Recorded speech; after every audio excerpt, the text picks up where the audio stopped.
আমরা ভগবানের পক্ষে আছি বটে, সদ্গুরুর দীক্ষা নিয়েছি, হরিনাম সাধুসঙ্গ করি বটে, ভগবানের পক্ষেই আছি, ধর্মের পক্ষেই আছি, কিন্তু মোহ কি গেল? মোহ সহজে যায়? ভগবান সামনে থাকলেও মোহ যাবে? এই মোহ দূর করার জন্য হ্যাঁ, ভগবান বলে দিয়েছেন একটা উপায় হলো আমার কথা শ্রবণ করো, আমার কথা শ্রবণ করো। ভগবানের অনন্ত ঐশ্বর্য মাধুর্যময় তত্ত্ব কথা শ্রবণ করো। নষ্ট মহস্মৃতি লব্ধা, ভগবানের দিব্য চিন্ময় অলৌকিক বাণী শ্রবণ করেই তো অর্জুন এটা বলল, নষ্ট মহ স্মৃতি লব্ধা, আমার মোহ নষ্ট হয়ে গেছে, বলল কি না? তার মানে ভগবানের কথা শুনতে হবে। এই চিন্ময় অলৌকিক দিব্য বাণী, এই শ্রবণের দ্বারাই কেবল আমাদের মোহ দূর হবে, অন্য কোনো উপায় নাই। অভিশাপ দূর করবার জন্য শ্রবণং মঙ্গলং হরি কথা, ভগবত লীলা মাধুর্য কথা শ্রবণ করতে হবে। কশ্চিৎ দেহিত শ্রুতং পার্থ, ভগবান জিজ্ঞাসা করছেন, পার্থ আমার কথা শ্রদ্ধার সহিত শুনেছ তো? কষ্টিত দিতং শ্রুতং পার্থ, শুনেছ তো? এখন যদি আমাদের কাছে জিজ্ঞাসা করে, গোপীনাথ বাবা আপনারা শুনেছেন তো? হরি কথা এতদিন শুনছেন? প্রশ্ন আসবে, শুনিনে তো এখানে এসেছি কেন? রাত জেগে কুয়াশা সংসারের কর্ম ফেলে মাটিতে বসেছি কেন? গোবিন্দ বলছেন না, শ্রদ্ধার সহিত শুনেছ তো? হোমিওপ্যাথি ডাক্তার চিকিৎসক ওষুধ দিয়ে যখন আবার দেখা করতে বলে এক সপ্তাহ পর, বলে নিয়ম করে ওষুধটা খেয়েছেন তো? রোগ কিছুটা নিরাময় হয়েছে তো? গোবিন্দ যেন ভবরোগ দূর করবার মহাবাণী অর্জুনকে শুনিয়ে বলছেন, ওষুধ ঠিক মতো কাজে দিয়েছে তো? তোমার মোহ দূর হয়েছে তো? অর্জুন উত্তরটা দিল তাই, নষ্ট মহ স্মৃতিলব্ধা তয়াগ্রেহ চেতসা, আমার মোহ নষ্ট হয়েছে প্রভু। কই আমাদের তো হয় না? বলে শ্রদ্ধার সহিত শুনতে হবে। শ্রদ্ধার সহিত যদি ভগবানের নাম রূপ লীলা ঐশ্বর্য মাধুর্য এগুলি শ্রবণ কেউ করে, তার মোহনাশ হবেই হবে, মোহনাশ অবশ্যই হবে। তো আমরা সেই কথায় শ্রবণ করব। এই মোহনাশের, অজ্ঞানতম নাশের, এই অবিদ্যা জড় চিতের গ্রন্থি থেকে মুক্তির আমাদের একমাত্র উপায় হলো তব কথামৃতম তপ্ত জীবনম, হরি কথা শ্রবণ করা, তবে অবশ্যই সাধু মুখে। ছিল গুরু মহারাজের এই বাণীটি এখন বিশ্ব বন্দিত, সাধু মুখে হরি কথা। তো আমরা সেই হরি কথায় প্রবিষ্ট হব। এই মোহগ্রস্ত অর্জুন প্রথমে সংকেত দিয়েছিল, প্রভু প্রভু আমি যদি এই যুদ্ধ করি আর পুরুষগণ যদি নিহত হয়, তাহলে কুল স্ত্রীগণ বর্ণ সংকার দোষে যে সন্তান জন্মাবে, তাদের যারা পিণ্ডক ক্রিয়া পূর্বপুরুষের উদ্ধার হবে না। অর্জুনের এই কথাটা আমরা একটু গ্রহণ করি। দেখুন, কথাটা পুরুষ শাসিত সমাজে মেয়েদের মায়েদের তাদের অধিকার খর্ব করার কথা না। আমাদের আচার্যপদ বলেছেন, বাবা বারবার এরকম পরিবর্তন করছো কেন? মাইকটা দিও না। আমাদের ভেতরের শব্দটা রাখো বাবা যেভাবে ছিল। সুধী ভক্তগণ, বলা হলো যদি জগতে পুরুষ নষ্ট হয়, সমাজ ক্ষতিগ্রস্ত হয় বটে, কিন্তু সমাজ ধ্বংস হয়ে যায় না একেবারেও। ক্ষতিগ্রস্ত হলেও ধ্বংস হয় না। কিন্তু কুল স্ত্রীগণ যখন সতীত্ব হারিয়ে ফেলে, বর্ণসংকর দোষে হয়, তখনই পৃথিবীর অনিষ্ট হয়, পৃথিবী ধ্বংস হয়। ভগবান এই কথাও বলেছেন, একজন সতী যে মাটিতে দাঁড়িয়ে থাকবে, ওইখানবার মাটিকে ধ্বংস করবার ক্ষমতা আমারও নাই। চিন্তা করা যায়, একজন সতীসাধ্বী কুলশিরোমণি, তিনি যে মাটিতে দাঁড়াবেন সেই মাটি আমি প্রলয় বা ধ্বংস করতে পারবো না। তার দৃষ্টান্ত হলো শঙ্খচূড় দত্তের দৃষ্টান্তে। এই শঙ্খচূড় দত্ত সমস্ত দেব শক্তিকে, সৎশক্তিকে পরাজিত করছে। দেবতারাও পরাভূত, দেবতারাও পরাজিত, পলায়ন রত। দেবতাদেরও স্থান নেই শঙ্খচূড় দত্তের এই বীর বিক্রমে, দত্তের বিক্রমে। ভগবানের কাছে দেবতার স্তুতি প্রণতি প্রার্থনা জানালো, প্রভু উদ্ধার করো। শঙ্খচূড় দত্তের এই মহাপরাক্রম দেবতাদেরকেও পরাভূত করে সে পৃথিবীতে ত্রাস সৃষ্টি করেছে, প্রভু রক্ষা করো। ভগবান তখন জানলেন যে এই দৈত্য হলেও, আসরিক প্রবৃত্তি পরায়ণ হলেও দেবশক্তি পরাজিত হওয়ার এই শক্তি কোথা থেকে আসে। জানলেন তার সতীসাধ্যী কুলমণি তুলসীর সতীত্বের কারণেই শঙ্খচূড়ের এই বিজয় বিক্রম। চিন্তা করা যায়, চিন্তা করা যায়, তুলসীর সতীত্বের বিক্রমে শঙ্খচূড় আজ অজেয়। যে পুরুষের পেছনে কোনো সতী নারীর প্রেরণা থাকে, অনেকটা পথ এগোতে পারে সে। অনেকটা পথ কেন, সতী যদি এক পতিমুখী হয়, সেও যেমন পরম পতির কাছে পৌঁছাতে পারে, স্বামীকেও ওইখানে নিয়ে যেতে পারে। এটা পদ্মাবতীর চরিত্রে, জয়দেব চরিত্রে আমরা দেখেছি। এটা পদ্মাবতীর চরিত্রে, জয়দেব চরিত্রে আমরা দেখেছি। জয়দেব পদ্মাবতীর চরিত্রে এটা আমরা দেখেছি। তো অর্জুনের শঙ্কা হলো, এই যুদ্ধে যদি সকলে নিহত হয় আর এই রমণীগণ কুলক্ষয়ে তারা অসতী হয়ে পড়বে, তারা বর্ণ সংকরের দ্বারা যে সন্তান জন্মাবে, সেই সন্তান কখনো পিতৃপুরুষের তর্পণ তাদের আত্মকল্যাণে সমর্থ নয়। অর্জুনের এই কথাটা আজ বড় বেশি আমাদের সামনে বাস্তবে বড় বেশি পরীক্ষিত সত্য হয়ে দেখা দিয়েছে। আচ্ছা, এখন যে শ্রাদ্ধ তর্পণ আমরা পুত্র কন্যাগণ করি, এর দ্বারা পিতৃপুরুষের উদ্ধার হবে তো? এবং সব থেকে বড় কথা, রামচন্দ্র ভগবান সেই ত্রেতাতে দশরথের উদ্দেশ্যে গয়ায় যেখানে তর্পণ পিণ্ড করেছিলেন, সেই জায়গাটা আজও বন্দিত হয়, আছে সেই জায়গাটা। ভগবান গৌর হরি গিয়েছিলেন গয়াতে বিষ্ণুপাদ পদ্মে পিতার উদ্দেশ্যে, গিয়েছিলেন রামকৃষ্ণ দেব, গিয়েছিলেন স্বামী প্রণবানন্দ, এবং ভগীরথ মন্দাকিনী ধারাকে প্রবাহমান করে ভূখণ্ড ভারতের মধ্যে দিয়ে তার পিতৃপুরুষকে উদ্ধার করলেন।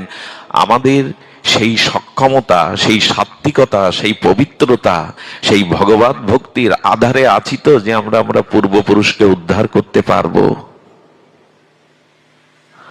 বাবার কথা বাদ দিন, যারা সন্ন্যাসী ব্রহ্মচারী তারা নিজের উদ্ধার নিজেই করে নেবে। তাদের নিজের উদ্ধার বিরজাহম করে, ব্রহ্মচর্য থেকে সন্ন্যাস নিলে তাকে নিজের শ্রাদ্ধ নিজে করে নিতে হয়।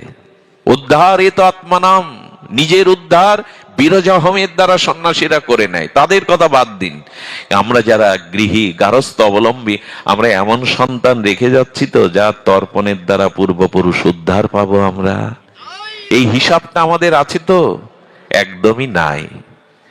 তপস্যার দ্বারা যে সন্তান জন্ম নেয় তাকে বলে সন্তান। তাদের দ্বারাই কেবল ভগবত ভক্তি পরায়ণ, সচ্চরিত্রবান, নির্মল চরিত্র পুত্র কন্যার দ্বারাই কেবল উদ্ধার পায় পূর্বপুরুষের আত্মা। কিন্তু কামের দ্বারা যাদের জন্ম হয় তারা ধুন্ধকারী হয়। তারা হয় কারা? ধুন্ধকারী। সে নরকে নামায় 21 কুলকে। আজকাল তো শ্রাদ্ধ ব্যবস্থা মানছে না অনেক। জুতো না পরে থাকতে পারবো না, ড্রেস চেঞ্জ করতে পারবো না, অফিস করতে হয়, বলে কি না আজকালকার ছেলেরা। এগুলো চুল কামাতে হবে কি, চুলটা একটু ছাড়লেই হলো, মাথা মুন্ডন করতে হবে, এ শুরু হয়ে গেছে। শ্রাদ্ধ তো দূরে থাক, উদ্ধার তো শুরু এক। এটা মানবে কি না এই প্রশ্ন এখন আমাদের সামনে। আমি অফিসে যাই, চাকরি করি, খালি পায়ে থাকতে পারি না, শুরু হয়ে গেছে। রামচন্দ্র ভগবান মহাপ্রভু যে বিধি মানলেন, আমরা ওটা অস্বীকার করতে বসেছি। এর একটাই কারণ, স্বামী যদি আদর্শ ভ্রষ্ট হয় আর স্ত্রী যদি পতিপরায়ণা না হয়ে আর কুলক্ষয়িনী হয়ে একটু অসতীর দিকে দৃষ্টি বাড়ায়, তাহলে বর্ণ সংকরের দ্বারা ওর গর্ভে যে সন্তান আসে সেই সন্তান কখনো তর্পণ পিণ্ডের অধিকারী নয়। খুব সতর্ক হতে হবে এখানে। আমরা সতর্ক আর হয়েছি। কাম কামনার দ্বারা যাদের জন্ম দেই তারা আদৌ উদ্ধারের সক্ষমতা তাদের নাই। এই জন্য বংশে অন্তত এমন একজন ভক্ত এবং নির্মল সচ্চরিত্র সন্তানকে রেখে যেতে হবে, যার ভগবত ভক্তিতে, যার প্রজ্ঞায়, যার দূরদৃষ্টিতে, যার সাধনায়, যার তপলব্ধতায় পূর্বপুরুষগণ, কারণ ওরা বসে থাকে, অপেক্ষায় থাকে কবে এই বংশে একজন সুপুত্রের জন্ম হবে, ভগবত ভক্তের জন্ম হবে, তার দ্বারা আমি উদ্ধার পাবো। তারা অপেক্ষা করে, পূর্বপুরুষগণ অপেক্ষা করে। কিন্তু আজ সমাজ ব্যবস্থায়, এই জন্য ভারতীয় কবি, ঋষি কবি একটা পয়ার গেয়ে গেছিলেন, না জাগিলে মা ভারত ললনা, এ ভারত আর জাগে না জাগে না। 100টা পুরুষ নষ্ট হলে সমাজের, বিশ্বের যত ক্ষতি না হয়, একজন নারী নষ্ট হলে সমাজের তার থেকে বেশি ক্ষতি হয়ে যায়। এই জন্য তোমাদের উপরেই ভার মা, আজও তাকিয়ে আছে বিশ্ব তোমাদের উপরে। এই বাংলার বধূ, বাংলার জননীর দিকে তাকিয়ে আছে। আবার কবে মহাপুরুষের, অবতার পুরুষের, সাধক পুরুষের জন্ম তোমাদের গর্বে হবে? আবার কবে বিশ্ব জেগে উঠবে? এই অপেক্ষাটা, কারণ সন্তান তোমরাই জগতে দিতে পারো। এই জন্য সন্তান গ্রহণের আগে তপস্যা চাই। তপস্যা ছাড়া আর গুরু ভক্তির দ্বারা, তাছাড়া কিন্তু সুস্থ সন্তানের জন্ম সম্ভব নয়। এর দৃষ্টান্ত এই কৌরব এবং পাণ্ডবরা। কুন্তী দেবী মহাসতী ছিলেন, তপস্বিনী ছিলেন, প্রজ্ঞাবতী ছিলেন, সাধনা পরায়ণা ছিলেন। দুর্বাসার আশীর্বাদে তিনি দেবপম চরিত্রের সন্তান জন্ম দিয়েছিলেন সাধনার দ্বারা, মন্ত্রের দ্বারা, তপস্যার দ্বারা। আর বিপরীতে ধৃতরাষ্ট্র গান্ধারী কামের দ্বারা জন্ম দিলে তাদের হয় কৌরবগণ, দুর্যোধন। একটা কামর সন্তান, বাবা একটু বাড়িয়ে দাও না আর একটু। একটা কামর সন্তান, আরেকটি হলো ধর্মজ সন্তান। কি বললাম?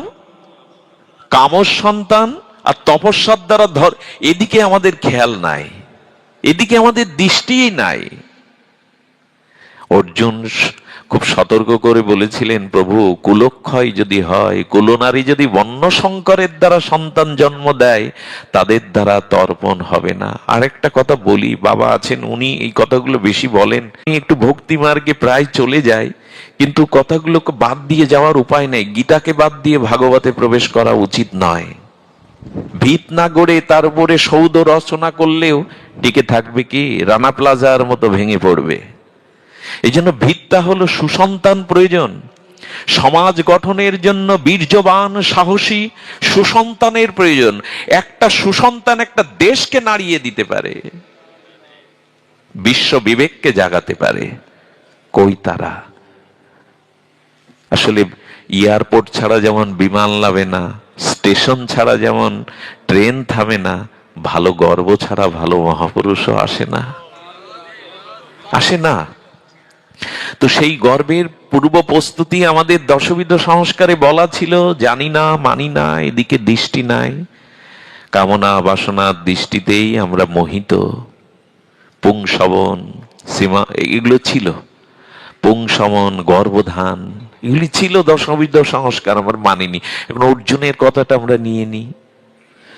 আরেকটা কথা বলি, যারা ভ্রূণ হত্যা করে, অর্থাৎ গর্ভে সন্তান আসার পরে আল্ট্রাসোনো মেশিনটার দ্বারা জানে যে দুটো মেয়ের পরে আর একটা কন্যা সন্তান আসছে, এই ভেবে যারা গর্ভ ভ্রূণ হত্যা করে, তার গর্ভের কোনো সন্তানের দ্বারা তর্পণ ক্রিয়া সম্পন্ন হয় না। শূকর কুকুরগুলোও তো গর্ভের সন্তান মারে না, মারে কি? গাভীগুলো, শূকর কুকুরগুলো। এই বৃত্তি কেন?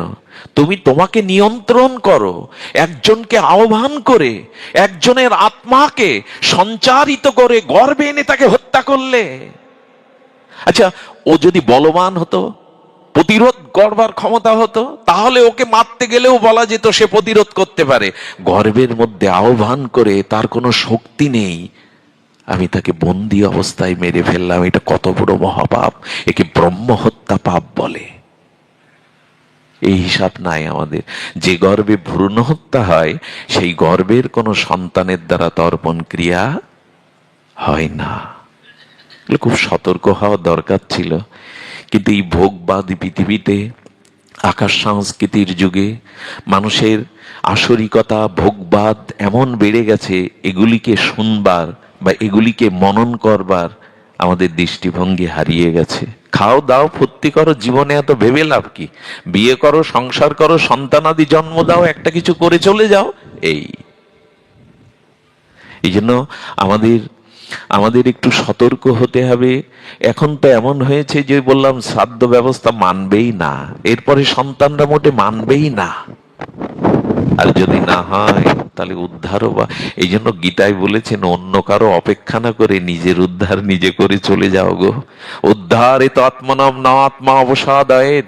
কারো অপেক্ষা করো না কে তোমার উদ্ধার করবে, নিজের উদ্ধারের পথ ভজন সাধন দ্বারা নিজেই উদ্ধার হও, অন্যের উপরে ভরসা রেখো না। গীতায় বলা ছিল যে মৃত্যুর আগে নিজের উদ্ধারটা নিজে করে চলে যাও, কারো অপেক্ষা যেন না থাকে। সেদিকে আমাদের আজ দৃষ্টি নাই। ফিরে আসি, কুলক্ষয় হয়। মাঝে মনে পড়ে উত্তর ভারতে এক মা 12 বছর ধরে 2 সন্তানের কাছে কাঁদে। তোদের পিতার অস্থিটা আমি রেখে দিয়েছিলাম, একটু গঙ্গায় দিবি না? 16 কিলোমিটার দূর। বড় ছেলেকে বললো, ওসব আমি মানি না, এই যুগে ওই কে কার অস্থি গঙ্গায় দেবে উদ্ধার হবে মানি না, ছোটকে বলো। ছোট ছেলেটার কাছে মা কাঁদছে চোখের জলে, খোকা 16 কিলোমিটার দূর পতিত পাবনী সদ্য পাতকানা আসেনি গঙ্গা, যা একটু গঙ্গায় দিয়ে আয়। বিরক্তি হয়ে বলল, কাল সকালে যাব। 12 কিলোমিটার গেছে, সামনে 4 কিলোমিটার গেলেই গঙ্গা, স্রোতস্বিনী গঙ্গা, কিন্তু বিরক্তি হয়ে নালার মধ্যে ফেলে দিয়ে চলে এসছে অস্থি। মাকে বললো, গঙ্গায় দিয়েছি, যা তোমার এতদিনের দাবি আমি রেখেছি, গঙ্গায় দিয়ে এসছি। সকালবেলা মা কাঁদতে কাঁদতে বললেন, খোকা এত বড় মিথ্যাটা আমাকে বলতে পারলি? তুই তো গঙ্গায় দিসনি, তুই তো নালাতে ফেলে দিয়ে চলে আসছিস। কে বললো তোমাকে? তোমারও বাবার মতো মাথা খারাপ হয়ে গেছে। আমি গঙ্গায় দিয়ে এসছি, তুমি কি দেখতে পেয়েছিলে? বলেন, তোর বাবা বড় বেদনা নিয়ে কাল রাত্রে ভোরে স্বপ্ন দেখিয়েছে গো, কোন সন্তানকে জন্ম দিয়ে এসছি গো, যে আমার অস্থিটা পর্যন্ত নালায় ফেলে দিয়ে চলে এলো। মা হাউ মাউ করে কাঁদছে, খোকা এইটুকু না করলে পারতিস না? পাগলামি ভেবে চলে গেল। এই সব সন্তান আমরা যদি রেখে যাই, আমাদের দুর্দশার যে কি দুর্দশা। এই জন্য দয়া করে তপস্যা সাধনার দ্বারা, পবিত্রতার দ্বারা জগতে সন্তান আনয়ন করুন। আকাশের প্রদীপ যেমন সূর্য, রাতের প্রদীপ যেমন চন্দ্র, বংশের প্রদীপ তেমন একটা সুসন্তান। এটার আজ খুব দরকার। এই আচার্য পাঠকের তরফ থেকে আমি হাত জোর করে চাইবো, একটা ভালো সন্তান দিন। এই জগৎ বদলে দেবে সে, আমাদের বাতাবরণও বদলে দিতে পারে সে। একটা সন্তান দিন। আর এটা নির্ভর করে মা, সন্তান জন্মদারের 4 আনা 1/4 এক অংশ নির্ভর করে পুরুষের উপরে, আর তার 12 আনাই নির্ভর করে মায়ের উপরে। কারণ দৈত্যকুলে প্রহ্লাদ এলো শুধু কয়াধুর কারণে, হিরণ্যকশিপুরের কারণে না। আর বিশ্বশ্রবা মুনির নিকষা রাক্ষসী, রাবণের মার নাম হলো নিকষা। বিশ্বশ্রবা মুনির পুত্র রাবণ কুম্ভকর্ণ হলো বটে, কিন্তু ওইখানে বিভীষণও এসেছিল। এমনি করে আমরা যদি দেখি, তাহলে মায়েদের উপরেই অনেকটা নির্ভর করতে হয়। তাদের পুত পবিত্রতা, তাদের সতীত্ব, তাদের তপ সাধনার দ্বারাই একটা সন্তান জগতে। আমরা ওদিকে না গিয়ে আমার আলোচনার বিষয়বস্তুটি যেটি আমরা রেখেছিলাম, সেটি হলো মোহের দ্বারা বিষাদ আর জ্ঞানের দ্বারা প্রসাদ। এই তো অর্জুন মোহগ্রস্ত হলেন, আমরা এটা প্রত্যেকেই জানি, বিস্তারিত ব্যাখ্যার প্রয়োজন নাই। কিন্তু অর্জুন কি বললেন দেখুন, 2য় অধ্যায়ে 7ম শ্লোকে এসে, সাংখ্যযোগে এসে কি বলছেন, এই কথাটাই আমাদেরকে কিছুটা আলো দেখাবে। অর্জুন বলছে, কার্পণ্য দোষ অপহিত স্বভাব পিচ্ছামি তাম ধর্মসং মূঢ় চেতা। গীতার এই শব্দগুলো সাধারণ নয়, আমরা এই জন্য একটু অনুধাবন করার চেষ্টা করি। যৎ শ্রেয় সৎ নিশ্চিন্তম ব্রহি তৎমে শিষ্য। আহা, কি বলছেন এখানে? আমি কার্পণ্য দোষে আমার উপহত যে স্বভাব ধর্ম বিষয়ে মোহিত চিত্ত হয়ে গেছে, কার্পণ্য দোষাবহ। হে গোবিন্দ, আমার ভিতরে কার্পণ্য দোষের কারণেই কি হয়েছে? স্বভাব উপহিত দোষ এসে উপস্থিত হয়েছে। কারণ অর্জুন যুদ্ধের আগে শ্রীকৃষ্ণকে একটা প্রতিজ্ঞা করেছিল, শত্রুর সামনে কখনো আমি হাত জোড় করব না, আর যুদ্ধ থেকে আমি এক পাও পিছিয়ে আসবো না। আজকে এই প্রতিজ্ঞা কোথায়? তুমি তো গান্ডিবি ফেলে দিলে, কাঁদতে শুরু করলে। স্বভাব দোষ এসে গেল কিনা? মানুষের পতন মোহ তখনই হয় যখন মানুষ স্বভাব থেকে দূরে সরে আসে। স্বভাব ও যে কর্ম যদি আমরা ত্যাগ করি, তাহলে কিন্তু আমাদের পতন অবশ্যম্ভাবী। আমি মানুষ, মনুষ্যত্ব শ্রেষ্ঠ উপাধি নিয়ে সবার উপরে মানুষ শ্রেষ্ঠ বা সবার উপরে মানুষ সত্য, এই মহাজনের বাণীর আমি মর্যাদা রাখিনি। আমি শ্রেষ্ঠ কিসে? একবার কি চিন্তা করেছি? মনুষ্য জন্মটা ভজনের ভোগের জন্য নয়, মনুষ্য জন্মটা ভজনের জন্য ভোগের জন্য নয়। ভোগের জন্য তো শূকর কুকুর আছে, ওদেরকে বলে ভোগজনী, ওদেরকে বলে ভোগজনী। ওদের ভোগে সমাজ বাধা দেয়? ওরা ভোগ ছাড়া নিজের উদ্ধার নিজে করতে পারে? ওদের চেতনা আছে, কিন্তু সেই চেতনা নিজের উদ্ধারের পক্ষে সক্ষম। মেরুদণ্ডটাই তো সোজা করে পশুরা দাঁড়াতে পারে না। তো তুমি মানুষ, তোমার শ্রেষ্ঠত্ব কিসে যে না এই জন্মটা পেয়েছ? দেখুন, এই জন্মটা পাওয়া ভজনের জন্য, ভোগের জন্য নয়। এই কথাটুকুই যদি আমরা একটু রেখাপাত করি হৃদয়ে, একটু নোট করে নেই, আমাদের এই ভজনযোগ্য দেহ দিয়েছেন ভগবান, ভোগযোগ্য জনি আমরা পেয়েছিলাম। কৃপা করে ভগবান নির্দেহ মাদ্যং সুলভং সুদুর্লভং, এই সুদুর্লভ দেবদুর্লভ দেববিরিঞ্চি দুর্লভ ভজনযোগ্য জন্ম দিলেন, কিন্তু কাটালাম ভোগে। আচ্ছা, যারা মনে করে, আমরা যারা আমার মতো যারা মাদিস মনে করে এই এই মনুষ্য দেহটা ভোগের, তাদের একটা কথা বলা যায়, ভোগের জন্য যে আমাদের সৃষ্টি নেই এটা বোঝা যায় আমাদের ইন্দ্রগুলো ভোগ করতে পটু নয়।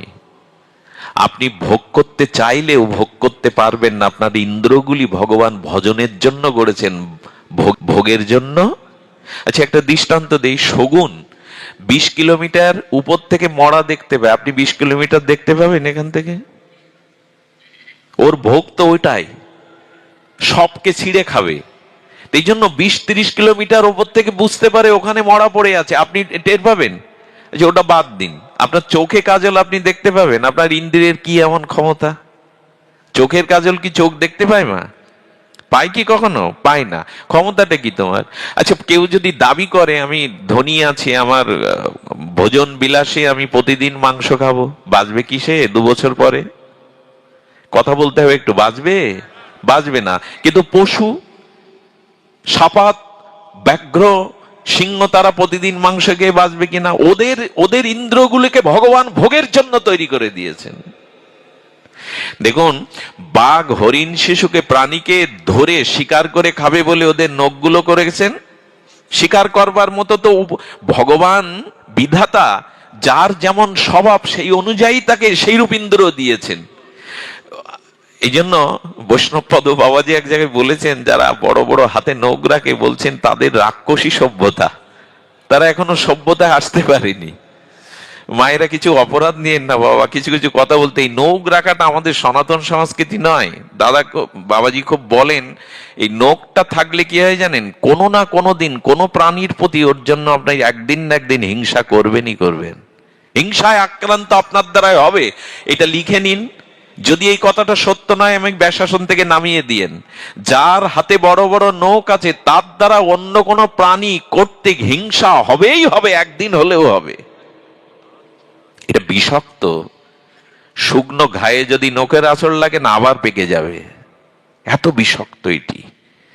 এই জন্য বাঘগুলিকে, সিংহগুলিকে বড় বড় সুসালো নখ দিয়েছেন শিকার ধরে, ওটাই তো ওদের স্বভাব।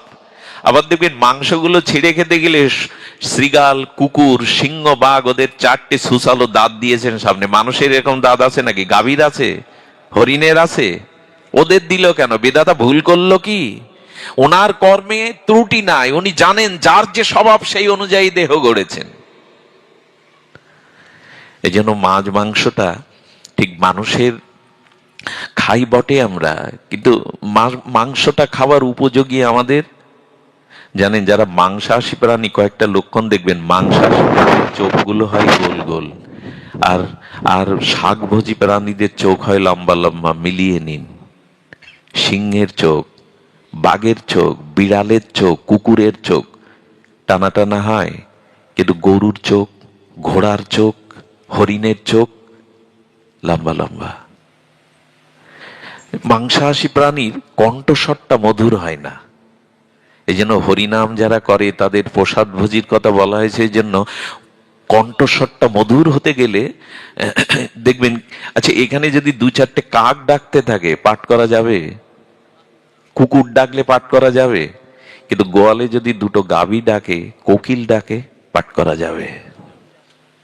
এসব কথা সব জায়গায় বলতে নেই, বাবা আছে তো।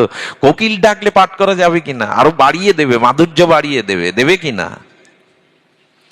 বিড়াল ডাকলেও সহ্য করতে পারবেন না এর মধ্যে। তাদের কণ্ঠস্বরটা হয় মৃদু, কোকিলের কণ্ঠস্বর। কাক তার ঠোঁটে করে ওই যে দয়ে ডেকে আসে না, কোকিল ডেকে আসে কাকের বাসায়, কাক মনে করে আমার বাচ্চা, অমেদ্য মাংসের কণা এনে দিতে যায়, আর কোকিলের বাচ্চাটা ঠোঁট থেকে ফেলে দিয়ে মনে করে পাখাটা উঠতে পারলেই হয়, এ বাসা আমার না। আমরা জোর করে খাওয়াতে চাই, জোর করে।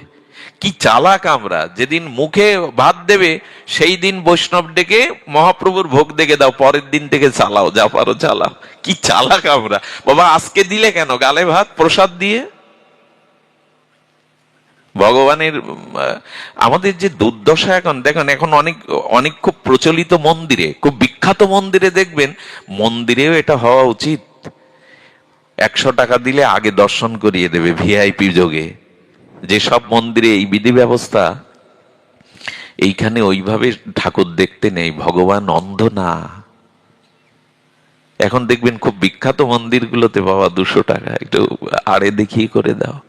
কাঙালি ভিখারি যারা ঘন্টার পর ঘন্টা অপেক্ষা করছে, কি করছেন কি এই সমস্ত? ওইরকম মন্দিরে যাওয়ার দরকার।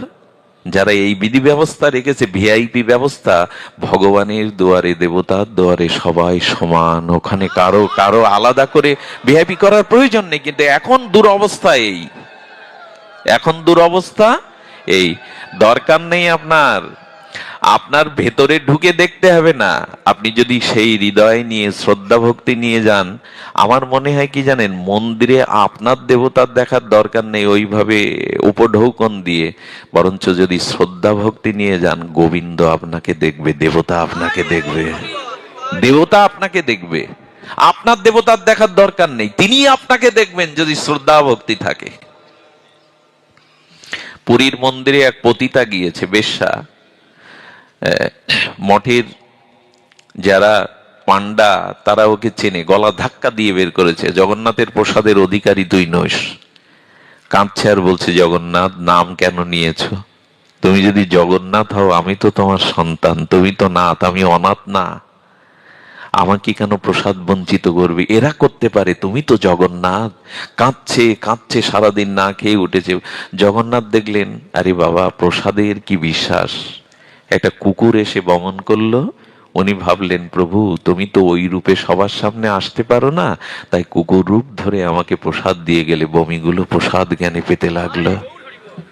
জগন্নাথ ঘোষণা করলেন, ওর চুলের খোপাটা যেন আমার মন্দিরের চূড়ায় থাকে।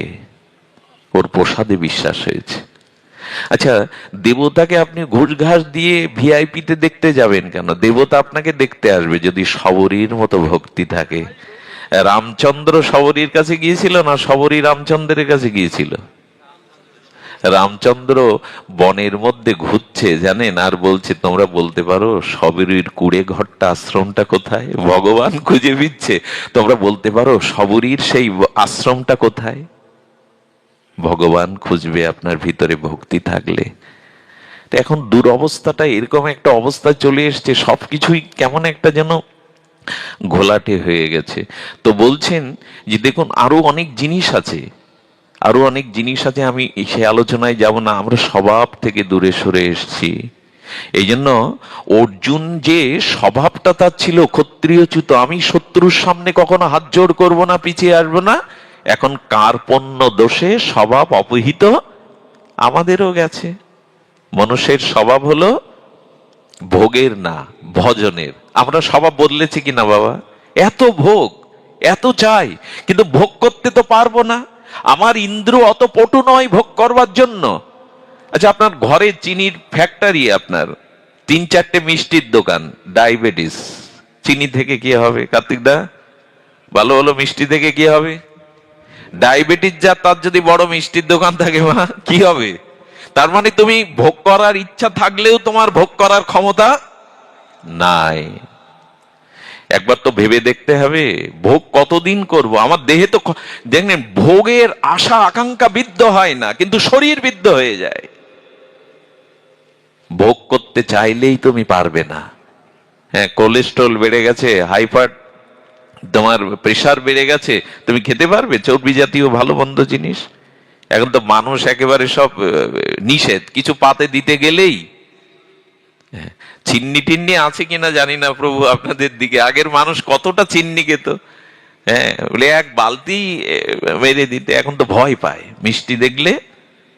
এর কারণ হলো মানুষ এমন ভোগ করে ফেলেছে যে ভোগের সামর্থ্যই, গোবিন্দ বলছেন তুমি ভোগ করতে চাইলেই পারবে না। তো বার্ধক্য আসছে, জরা আসছে, চোখটা কুটিরের মধ্যে চলে গেছে। চোখটা কি সুন্দর ছিল যৌবনে, এখন একেবারে গর্তের মধ্যে, মাজাটা ওঠে না, পড়ে গেছে। কি তোমার সামর্থ্য এত? দাঁতটা পড়ে গেছে, চুলটা পেকে গেছে, গালে সামর্থ্য নাই, হজম শক্তি নাই। হ্যাঁ, কি সামর্থ্য তোমার আছে? যৌবনের কটা দিন দেখতে দেখতেই তো ফুরিয়ে যায়। এই জন্য ভগবান বললেন ভোগজনী তোমার নাই, ভজনজনী তোমার।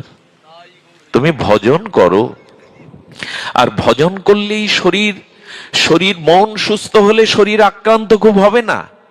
সুস্থ মন যদি হয় তাহলে শরীর দ্রুত আক্রমণ করবে না।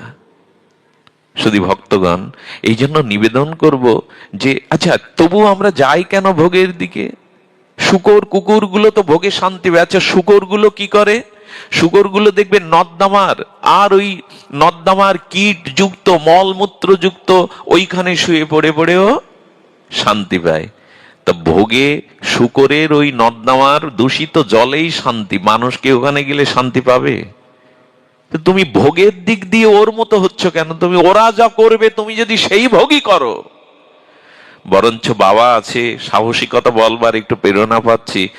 কুকুর, সারমেয় কুকুর, সে বছরের 10টা মাস সংযত থাকে, 9টা মাস মানুষের এই আচরণই নাই। এই জন্য অর্জুনের এই কথাটি আমি আস্তে আস্তে ভাবছিলাম, কি বলবো, সারাদিন ব্যবসায়ী মানুষ, আমি তো আর ভক্তও না, ভজনশীল না, আশ্রমবাসী না, একবার নরকের কীট নর্দমার। ভাবছিলাম ওই কার্পণ্য অপহৃত স্বভাব, আমাদের স্বভাবটাই নষ্ট হয়ে গেছে। কার্পণ্য দোষা অপহৃত স্বভাব। গীতার এক একটা বাণী না একটা জীবন গড়ে দিতে পারে। গীতার এক একটি শব্দ আমাদের মঙ্গলের দিকে, আলোর পথে, কল্যাণের পথে, উদ্ধারের পথে টেনে নিতে পারে। হ্যাঁ, বলছেন ধর্ম সংমূঢ়চেতা, আমার ধর্ম কোনটা, কর্তব্য কোনটা, আমি মূঢ়ত্ব প্রাপ্ত হয়েছি বুঝতে পারছি না। কথাগুলো কিন্তু অর্জুনের না, আমার। যদি কেউ এখানে প্রশ্ন করেন এই গীতা কার জন্য, সঠিক উত্তর হলো গীতার সব বাণী আমার জন্য, এখানে কারো জন্য না। আমার জন্যই শুধু এই বাণীগুলো, আর কারো জন্য না, কারণ সবাই উত্তম, আমি কেবল অধম। ছিল গুরু মহারাজের একাদশীর দিনে ব্রজানন্দ ঘেরা এক ভক্ত গেছে, গিয়ে জিজ্ঞাসা করছে, বারবার করছে, প্রভু আজ তো একাদশী, একাদশীতে কি নিয়ম? মোদীয় শ্রী গুরু মহারাজের নিকটে। গুরুদেব কথা খুব কম বলতেন, অন্তর্মনা হয়ে থাকতেন রাত রাত দিন। তো শিষ্যটি যখন বারবার বলছেন একাদশী হলেই তো কি খাবো কি খাবো না, কি করব, এইসব আমাদের তো ওই ভগবানের ভজন কোথায়, কি খাবো কি খাবো না, পারণ কখন, আজ শুরু হয়নি একাদশী, পারণ কখন তার আগে জানতে হবে। তো এইরকম ভোর কখন হবে, এইরকম না। তো উনি বলছেন একাদশীর প্রভু সর্বোৎকৃষ্ট শ্রেষ্ঠ নিয়ম কি? গুরু মহারাজ বললেন কি, একাদশী শব্দটা 3-4 বার উচ্চারণ করত, একাদশী একাদশী। বললেন ওইটাই যদি ভাবতে পারিস আজকে সারাদিন, তুই একাই কেবল জগতে দোষী, আর কেউ দোষী না। এই একাদশীর মন্ত্র, তুই একাই কেবল দোষী। তো গীতার বাণীগুলো আর কারো জন্য না, সবাই উত্তম, শুধু আমার জন্যই অর্জুন আর শ্রীকৃষ্ণ আমার জন্যই বলেছেন। যখন মোহ আসে, বিষদ আসে, তখন কার্পণ্য দোষে স্বভাব অবহিত হয়ে যায়, অপহিত হয় স্বভাব, তখনই কি হয়, ধর্ম সং মূঢ়চেতা, তখন কর্তব্য কি, করণীয় কি, এই চেতনা থাকে না। আমাদেরও করণীয়তা কি তা আমরা ভুলে গেছি। এই জন্য এখন কি বলছেন, আচ্ছা সম্পর্কে অর্জুন আর কৃষ্ণ কি হয়, ব্যবহারিক সম্পর্কে কি হয় বাবা? ব্যবহারিক দৃষ্টিতে, আধ্যাত্মিক দৃষ্টি বাদ দেন, এই জগতের ব্যবহারিক দৃষ্টিতে শালার বোনাই, কৃষ্ণের বোন দিল না সুভদ্রাকে, দিয়ে তো এইখানে গুরু বলছেন কেন শিষ্যস্তেমাং সাদিপাং? যদি জগতের সম্পর্ক ধরবে তাহলে তখন তো শালা বোনা। এখানে অর্জুন এবার বলে বললেন শিষ্যস্তেমাং সাদিমাং প্রপন্নাও, আমি তোমার চরণে নত হয়ে প্রণাম করছি, আমি তোমার শিষ্য, তুমি আমাকে উপদেশ দাও। অর্থাৎ এইখানেই অর্জুন জানিয়ে গেল, সম্পর্কে কৃষ্ণ তোমার শালক হোক আর যেই হোক, যদি সেই গুরু জ্ঞানে কারো কাছে উপদেশ না চাওয়া হয়, সেই গুরু চরণে যদি প্রণত না হওয়া যায়, জীবনের কোনো চেতনা, জীবনের কোনো সমস্যার সমাধান আমাদের আসবে না। এই জন্য সদ্গুরুদেবের চরণে যান। তদ্বিদ্ধি প্রণিপাতেন পরিপ্রশ্নেন সেবয়া উপদেক্ষন্তি তো জ্ঞানীন জ্ঞানীন তত্ত্বদর্শিনা।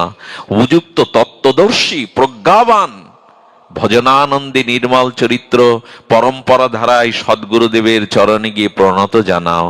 শিষ্যস্তের অভিমান নিয়ে জিজ্ঞাসা করো, আমি পথ চিনি না, আমি আমার কল্যাণ জানি না, হে শ্রী গুরুদেব কৃপা করে আমার কল্যাণের পথ বলে দাও। এই যতদিন এই সদ্গুরুদেবের চরণে আমরা আশ্রয় না নিচ্ছি, ততদিন আমাদের উপদেশ দেবেন কি? উপদেশ দেন গুরুদেব যদি। কিন্তু এইখানে আর একটা কথা হলো, এইখানে বলছেন আপনি যা বলবেন আমি আপনার শরণাগত হলাম, আমাকে উচিত শিক্ষা দিন, আমার কর্তব্য বলে দিন। এরপরে আবার 2-3টে শ্লোক বাদে গিয়ে বলছেন আমি যুদ্ধ। আচ্ছা সমর্পণ যখন করলি, মুখে যখন বললি শরণাগত হলাম, আমি তোমার শিষ্য হলাম, তুমি যা বলবে করব, একটু পরে আবার বলছেন আমি যুদ্ধ করব না। সমর্পণ আবার 2 প্রকার। আমার মতো মুখে বললে হবে না, শ্রী গুরুদেব সব আপনার চরণে শোভে দিলাম, শ্রী গুরুদেব আপনি যেটা বলবেন সেটাই আমার জীবনে এগুলো মৌখিক কথা।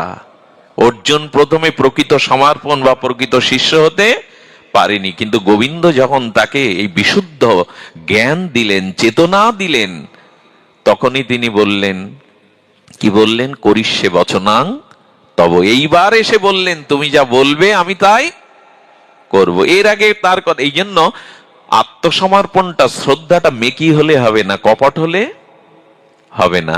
আমাদের উচিত হবে এই কপট মেকি, কপটতা থাকলে তো হবেই না, কোনো কালেই এটা হবার না। যদি কপটতা না থাকে তবেই পারা যাবে এর হাত থেকে উদ্ধার করতে। আমি গীতার ভূমিকাটা এলাম যে আমাদের মোহ দূর করবার জন্য বিশুদ্ধ জ্ঞান দরকার। মোহ থেকেই আসবে বিষাদ, আর জ্ঞান থেকে আসবে প্রসাদ। সেই জ্ঞানটা আর কিছু না, তত্ত্বেন অনুকম্পাম সুসমীক্ষ মান ভুঞ্জান এবর্ত কৃত বিপকম।